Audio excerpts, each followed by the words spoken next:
Ajax Amsterdam telah resmi mengumumkan kedatangan Martin Paz dari klub Major League Soccer FC Dallas. Kiper berusia 27 tahun ini menandatangani kontrak jangka panjang hingga Juni 2029. Kepindahan ini menjadi langkah penting dalam karir Martin Paz yang kini kembali ke panggung sepak bola Eropa.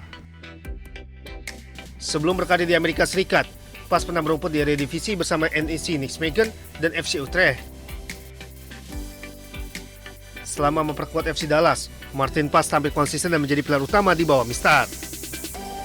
Kehadiran Martin Paz merupakan bagian dari proyek pembangunan ulang tim, sekaligus untuk memperkuat sektor penjaga gawang dalam persaingan di Eredivisie maupun kompetisi Eropa. Selain itu, transfer ini juga menjadi kabar membanggakan bagi sepak bola Indonesia. Sebagai kiper timnas Indonesia, Martin Paz kini akan bermain di salah satu klub paling bersejarah di dunia. Ya, langkah Martin Paz ke Ajax diharapkan memberikan dampak positif, baik untuk perkembangan karir pribadinya maupun untuk menambah kualitas timnas Indonesia ke depan. Tight in the middle of the park without Koloko, you mentioned a couple of other players. Insiden menimpa penjaga gawang timnas Indonesia Emil Audero saat membela klubnya Cremonese yang menjamu Inter Milan pada pekan ke-23 Serie A Italia. Audero terkena petasan yang dilempar oknum pendukung Inter Milan. Ledakan keras sempat membuat stadion terdiam beberapa saat dan memaksa wasit menghentikan laga sejenak. Insiden ini memicu reaksi cepat dari kubu Inter. Para pemain bersama sang manajer Christian Chivu menghampiri sisi lapangan dan memperingatkan para pendukung agar tidak mengulangi aksi berbahaya yang bisa mengancam keselamatan pemain. Terkait insiden ini, kapten sekaligus penyerang Nerazzurri Lautaro Martinez meminta maaf dan mengecam aksi itu. Sì, sicuramente che queste cose non devono accadere perché c'è il rischio di uomo, della persona. Siamo calciatori, siamo persone anche noi e diamo uno spettacolo che si vede in tutto il mondo, quindi dobbiamo stare attenti a queste cose e poi chiedere scusa a Audero, che è un ex nostro compagno, campione pure lui, insieme a noi della seconda sella, e chiedere scusa anche a tutti i tifosi della Cremonese perché queste cose non devono accadere. Beruntung kondisi Emil baik-baik saja meski mengalami luka kecil serta bekas terbakar di kakinya. Sedangkan menurut media Italia, pelaku sudah teridentifikasi. Pelaku pelemparan kehilangan jari tangannya akibat petasan lain yang meledak di tangannya. Sang pelaku dirawat di rumah sakit dan segera ditangkap.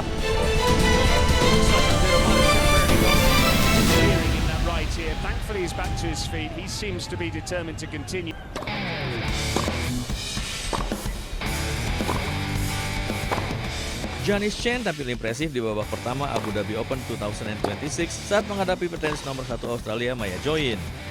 Kalah peringkat WTA, Giannis yang menempati peringkat 47 mengalahkan Maya yang menduduki peringkat 31 dengan skor 7-6, 3-6 dan 6-3. Superb. Great hitting off the Di set ground. pertama, sempat unggul 3-2, Giannis lalu tertinggal 4-5 oleh Maya. Oh, she opened up the line beautifully, didn't she, Maya Joint? Giannis lalu berhasil bangkit dan menang dengan skor 7-6. It's long, and so Giannis Chen takes it. Incredible start. Di set kedua, Giannis harus mengakui dominasi Maya dan takluk dengan skor 3-6. Oh, that's incredible. The volley from Maya Joint was... Lalu di set ketiga, Giannis tampil all out dan menguasai laga. That is so good. Giannis bermain stabil, memimpin 2-1 dan 5-3 sebelum menutup permainan dengan skor 6-3. Giannis Chen pun berhasil lolos ke babak kedua Abu Dhabi Open 2026 dan akan menghadapi petenis ranking 12 dunia asal Rusia, Lyudmila Samsonova. 6-3 in the third set. Served beautifully, didn't she, in that third and final set?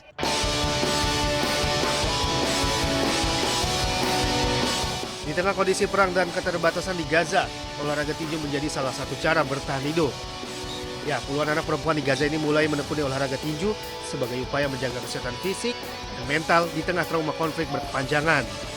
Latihan dilaksanakan di salah satu tempat pengungsian dengan fasilitas dan peralatan yang sangat terbatas. Tanpa ring resmi dan perlengkapan standar, namun semangat para peserta ini tetap menyala. Tinju menjadi sarana menyalurkan emosi, membangun ketahanan mental, serta menumbuhkan rasa percaya diri di tengah ketidakpastian. Latihan digelar 3 kali dalam sepekan, masing-masing selama 1,5 jam, dan pesertanya berusia 5 hingga sekitar 20 tahun. Sang pelatih, Osama Ayub, mengungkapkan awalnya hanya 5 anak perempuan yang berlatih. Namun seiring berjalan, kini jumlahnya berkembang menjadi sekitar 40 atlet tinju wanita muda. Fenomena ini menjadi simbol perjuangan generasi muda Gaza untuk bisa bertahan, bangkit, dan menjaga harapan melalui olahraga tinju meski konflik belum sepenuhnya usai.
Setelah 4 bulan penyelidikan, pendakwah Bahar bin Smith akhirnya ditetapkan sebagai tersangka kasus pengeroyokan anggota Banser di Cipondok Kota, Tangerang, Banten.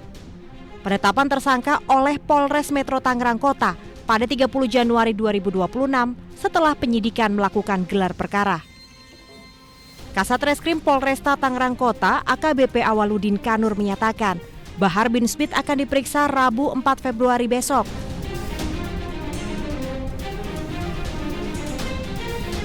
Kasus yang menjerat Bahar bin Smith terjadi pada 22 September 2025. Saat itu Bahar menghadiri sebuah acara di Cipondok, Kota Tangerang. Sementara seorang anggota Banser juga datang ke lokasi untuk mendengarkan ceramah. Namun saat anggota Banser mendekat dan ingin bersalaman dengan Bahar, sekelompok orang menghadangnya.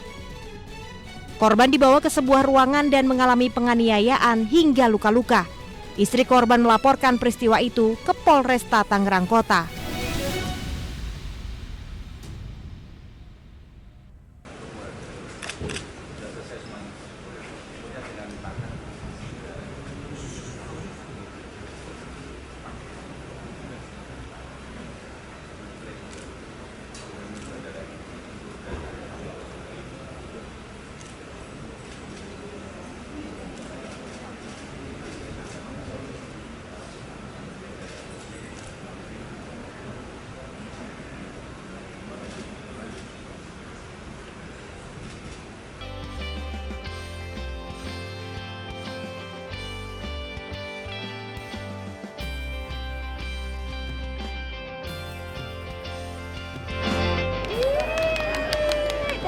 Apa namamu?